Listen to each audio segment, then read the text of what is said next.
മാൻസിൽസിന് എൻ്റെ പ്രണാമം. ശിശുദിനത്തെക്കുറിച്ച് ഏതാനും വാക്കുകളാണ് ഞാൻ ഇന്നിവിടെ പറയാൻ പോകുന്നത്. നവംബർ 14 ഇന്ത്യയിൽ ശിശുദിനമായി ആഘോഷിക്കുന്നത്. ഇന്ത്യയുടെ പ്രഥമ പ്രധാനമന്ത്രിയായ പണ്ഡിറ്റ് ജവഹർലാൽ നെഹ്റുവിൻ്റെ ജന്മദിനമാണ് നവംബർ 14. കുട്ടികളെ ഏറെ ഇഷ്ടപ്പെടുകയും അവരോടൊപ്പം കുറേ സമയം ചെലവഴിക്കാൻ ആഗ്രഹിക്കുന്ന അദ്ദേഹം കുഞ്ഞുങ്ങളുടെ നല്ല ഭാവിക്കായി ഒട്ടേറെ നല്ല കാര്യങ്ങൾ നടപ്പിലാക്കി.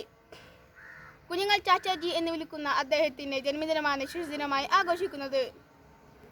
അവകാശങ്ങളെക്കുറിച്ചും ബോധവാന്മാരാക്കുന്നതോടൊപ്പം അവരെ സംരക്ഷിക്കേണ്ടതിൻ്റെയും വിദ്യാഭ്യാസം നൽകുന്നതിൻ്റെയും ആവശ്യകതയെക്കുറിച്ചും ഓരോ ശിശുദിനം നമ്മെ ഓർമ്മിപ്പിക്കുന്നു.